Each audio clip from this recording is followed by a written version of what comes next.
स्वर्ग सुमन के सभी प्रिय श्रोताओं को प्रभु यीशु मसीह के नाम में सलाम।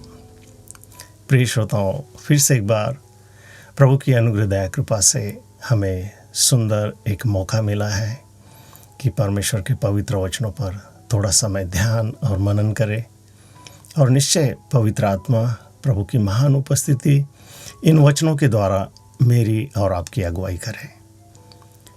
हम विश्वास करते हैं जहाँ कहीं पर भी हमारे प्रिय भाई परिवार के सभी लोग एक दूसरों से दूर क्यों न हो, मगर प्रभु की महान पवित्र और सुरक्षा देने वाली नज़रों में हम सब लोग सुरक्षित हैं। हम प्रभु की स्तुति करते हैं। आइए हम थोड़ा समय फिर से वचनों में प्रभु की अगुवाई पवित्र आत्मा के द्वारा हम पाए। आइए पवित्र शास्त्र बाइबल में आज लूका रचित सुसमाचार उसके 18 अध्याय के 9 से लेकर 14 वचनों पर हम थोड़ा समय ध्यान और मनन करेंगे। लिखा है, और उसने उनसे जो अपने ऊपर भरोसा रखते थे कि हम धर्मी हैं और दूसरों को तुच्छ जानते थे, यह दृष्टांत कहा। 2 मनुष्य मंदिर में प्रार्थना करने के लिए गए।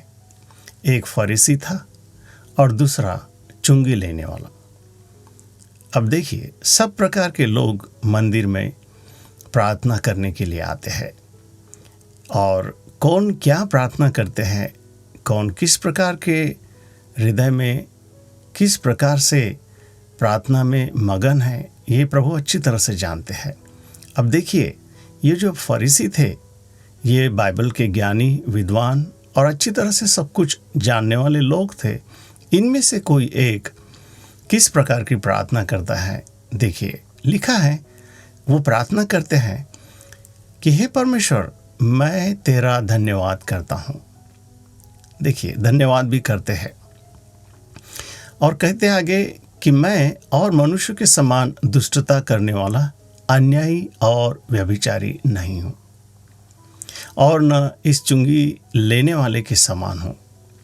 देखिए, वहाँ पर चुंगी लेने वाला बाजू में खड़ा है या कहीं और जगह पे है, मालूम नहीं है, मगर ये प्रार्थना करने वाला इस प्रकार से प्रार्थना कर रहा है और अपनी प्रार्थना में एक दूसरों के साथ वो अपनी तुलना कर रहा है और कहना चाह रहा है कि मैं बहुत ही धर्मी हूँ। उसके धर्म के कामों के बारे में भी वो कहना चाहता है। देखिए क्या लिखा है आगे, मैं सप्ताह में 2 बार उपवास करता हूँ, मैं अपनी सब कमाई का 10वां अंश भी देता हूँ। देखिए, ये उसकी धार्मिकता है।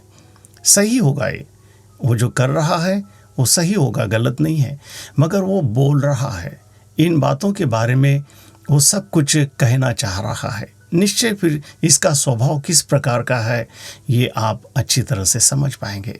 मगर वहाँ पे और एक व्यक्ति था और उसकी प्रार्थना देखिए किस प्रकार की है।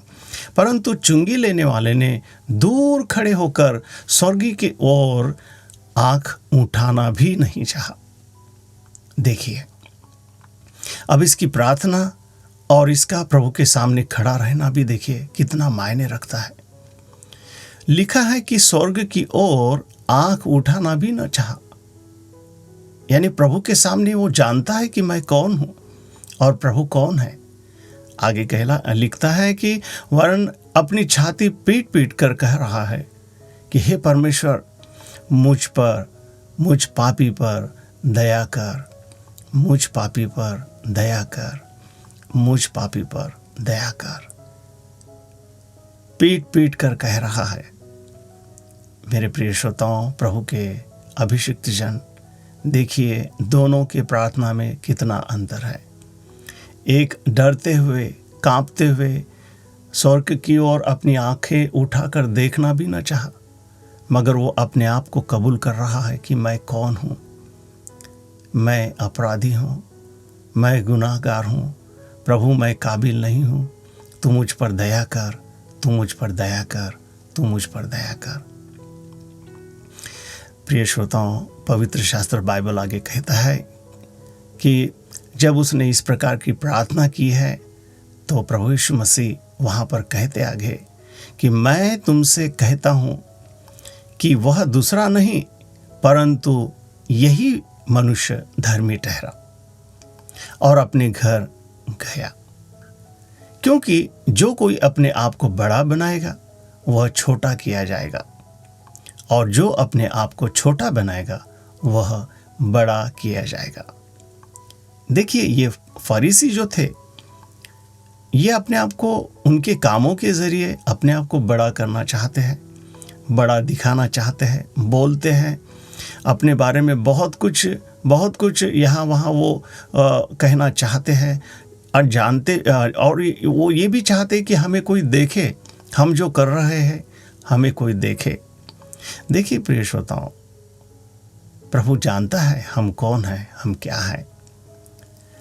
इस चुंगी लेने वाले के विषय में बाइबल में लिखा है कि ये तो दूर ही खड़ा था, बहुत दूर खड़ा था। उसको वहाँ पर आने के लिए भी शायद उसके दिल में कुछ बोल नहीं सकते हम कि कैसे इसका हृदय होगा, कि वो कितना कांपता हुआ, कितना डरता हुआ वो अपने आप को प्रभु के सामने खड़ा किया है और कहता क्या कि हे परमेश्वर, मुझ पापी पर दया कर। वो कबूल कर रहा है कि मैं पापी हूँ, मैं पापी हूँ। किसी और को वो न्याय दे नहीं रहा, किसी और को वो दोष नहीं लगा रहा है, किसी और के साथ अपनी तुलना नहीं कर रहा है, किसी और को कमी नीचा नहीं दर्शा रहा है। वो अपनी खुद की जो औकात है उसको वो कबूल कर रहा है। वो कहता है, हे परमेश्वर, मुझ पापी पर दया कर। प्रिय श्रोताओं, प्रभु का वचन कहता है कि हर एक ने पाप किया है, हर एक ने पाप किया है। कोई नीतिमान नहीं, कोई धर्मी नहीं है, सब ने पाप किया है और हमारे परमेश्वर की महिमा के लिए सब के सब रुकावट का कारण बन गए हैं। प्रिय श्रोताओं, आज हम अपनी प्रार्थना कैसे करते हैं? आज हम अपने परमेश्वर के सामने किस प्रकार से प्रार्थना करते हैं? क्या हम अपने आप को कबूल करते हैं कि हाँ प्रभु, हे परमेश्वर, मुझ पापी पर दया कर।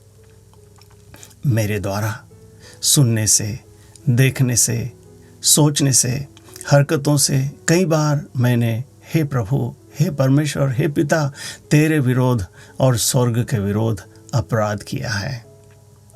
प्रिय श्रोताओं, ऐसे पश्चाताप की प्रार्थना, ऐसे अपने आप को कबूल की हुई प्रार्थना प्रभु उसका आदर करते हैं।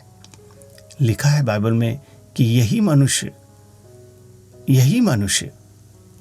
दूसरा नहीं, यही मनुष्य धर्मी ठहरा गया और अपने घर गया। प्रिय श्रोताओं, हम प्रभु को बहुत धन्यवाद देते हैं कि इन वचनों के द्वारा प्रभु आज मेरे साथ और हमारे साथ बात कर रहे हैं कि हमने अपने आप को प्रभु के चरणों में किस प्रकार से लीन और नम्रता के साथ पेश आना है, क्योंकि प्रभु दिल की गहराई जानता है। प्रभु हमारे अंदरूनी मनुष्य की स्थिति को अच्छी तरह से जानता है कि हम कैसे हैं, हम किस प्रकार से प्रार्थना करते हैं। हम बोलते तो कुछ और है मगर हृदय में कुछ और है, हमारे स्वभाव में कुछ और है जो शायद किसी और को नहीं दिखाई देता है, मगर प्रभु हमें अच्छी तरह से जानते हैं। आइए प्रिय श्रोताओं, आज से हम थाम लेते हैं, आज से हम निश्चय करते हैं कि हम अपने आप को परखते हुए, हम अपने आप को प्रभु के सामने रखते हुए हम प्रभु को पहले कहें कि हाँ प्रभु, मुझ पापी पर दया करो। और प्रभु जानता है, जो नम्र दिल वाले हैं, जो नम्र है, प्रभु उनको अच्छी तरह से जानते हैं। प्रभु देर नहीं करता, प्रभु को ऐसे लोगों की खोज है, प्रभु ऐसे लोगों को ढूंढ रहा है कि जो रूह सच्चाई में उसकी आराधना करते हैं, वो कबूल करते हैं कि हम कौन हैं और प्रभु कितने महान हैं। आइए इस वक्त हम प्रार्थना करेंगे। हे प्रिय परमेश्वर, पवित्र पिता, हमारे पूर्वजों के अब्राहम, इसहाक और याकूब के खुदा, हम सारे मिलकर आपकी शुक्रगुजारी करते हुए आज के इस पवित्र वचनों के द्वारा आपने हमसे बात की है। हमारे सुनने वाले श्रोताओं में कोई किसी तकलीफ मुसीबतों का सामना कर रहे हैं, किसी परिस्थितियों में जूझ रहे हैं, बीमारी के कारण, किसी कमी घटी के कारण और किसी डर के कारण, हम प्रभु धन्यवाद के साथ प्रभु जी हर एक हमारे प्रियजनों को आपके चरणों में लाते हैं और हम यही प्रार्थना करते कि प्रभु हम पर दया करो, हम पर दया करो प्रभु। हमसे कोई गलती हुई है, हमसे कोई चूक भूल हुई है, हम पर दया करो प्रभु, हम पर दया करो। प्रिय श्रोता, सुनने वाले सबों को आपकी शांति, आपके प्रेम, आनंद, समाधान को उन सबों के लिए, उन सारे परिवारों के लिए हम जाहिर करते हैं। धन्यवाद के साथ हम कहते हैं कि हमने जिस प्रार्थना में मांगा है वो हमें मिल गया है प्रभु यीशुआ मसीहा के नाम में। आमीन, आमीन, आमीन।